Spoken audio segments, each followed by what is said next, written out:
Israel और Hamas के बीच युद्ध विराम होने से एक दिन पहले फिलिस्तीनियों के समर्थन में दुनिया भर में प्रदर्शन हुए। अमेरिका से लेकर ब्रिटेन, पाकिस्तान, लेबनान और इराक में लोग फिलिस्तीनियों के समर्थन में और इजराइल के खिलाफ प्रदर्शन करते हुए नजर आए। वहीं कई जगहों पर प्रदर्शन के दौरान हिंसा भी हुई। 11 दिनों तक चली इस लड़ाई में दोनों ओर मौतें हुई। हालांकि इजराइल में कम मौतें हुई, लेकिन उससे मुकाबला कर रहा हमास भी डटा रहा। वो इजराइल के बराबर तो नहीं, उससे बहुत कमज़ोर भी नहीं है। उसके मित्र देश भी हैं जो उसकी मदद कर रहे हैं। हालांकि इजराइल की ताकत किसी से छिपी नहीं है। फिलिस्तीन की आज़ादी के लिए संघर्ष कर रहा हमास और इस्लामिक जिहाद इजराइल से बराबरी तो कतई नहीं कर सकते, लेकिन उसे नुकसान पहुंचाने की ताकत ज़रूर रखते हैं। ये पहले भी कई बार इजराइल पर हमले कर चुके हैं।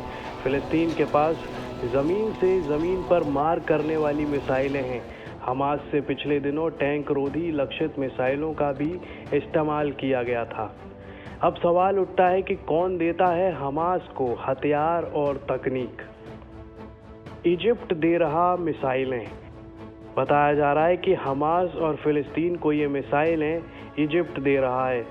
उसके सिनाई प्रायद्वीप से सुरंगों के जरिए ये हमास तक पहुंचती हैं। ये भी कहा जा रहा है कि हमास और इस्लामिक जिहाद के पास हथियारों का जो जखीरा है उसका निर्माण गाजा पट्टी में हुआ है। इनके जरिए वो इजराइल में काफ़ी अंदर तक मार कर सकता है। और ईरान दे रहा तकनीक। फिलिस्तीन के कब्जे वाली गाजा पट्टी में हमास और दूसरे उग्रवादी गुटों के पास आधुनिक हथियार बनाने की तकनीक ईरान से पहुंच रही है।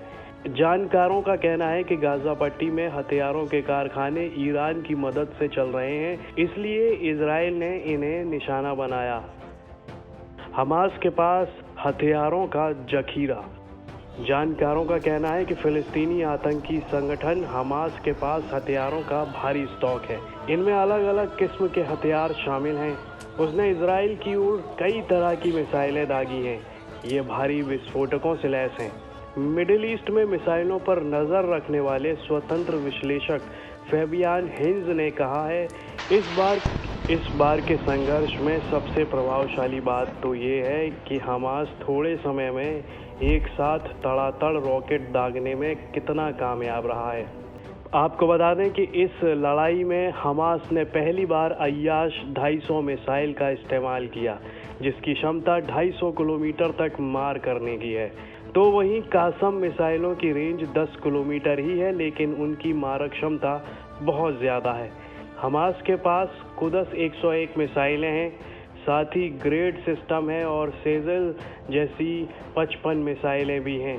कम दूरी की मार करने वाले मोर्टार तो पहले से हैं। इसके अलावा हमास के पास 200 किलोमीटर तक मारक क्षमता वाली मिसाइलें भी हैं। इनमें M75, फज्र और दूसरी कई मिसाइलें शामिल हैं। अब ऐसे में इन सभी मिसाइलों से निपटने के लिए इजराइल क्या करता है? इजराइल के पास एंटी मिसाइल सिस्टम है जो इजराइल को बचा रहा है। इजराइल पर हमास ने युद्ध के दौरान 1000 से ज़्यादा मिसाइलें और रॉकेट दागे हैं। इनमें से 200 तो गाजा में ही गिर गए।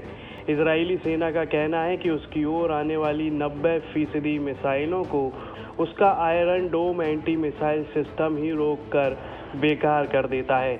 इजराइल के पास दूसरे तमाम आधुनिक हथियार और दुनिया का सबसे शक्तिशाली इलेक्ट्रॉनिक डिफेंस व खुफिया सिस्टम है, जिसकी मदद से इजराइल हमास की इन सभी मिसाइलों को उतना नुकसान नहीं पहुंचाने दे रहा जितना हमास की ये मिसाइलें नुकसान पहुंचाने की क्षमता रखती हैं।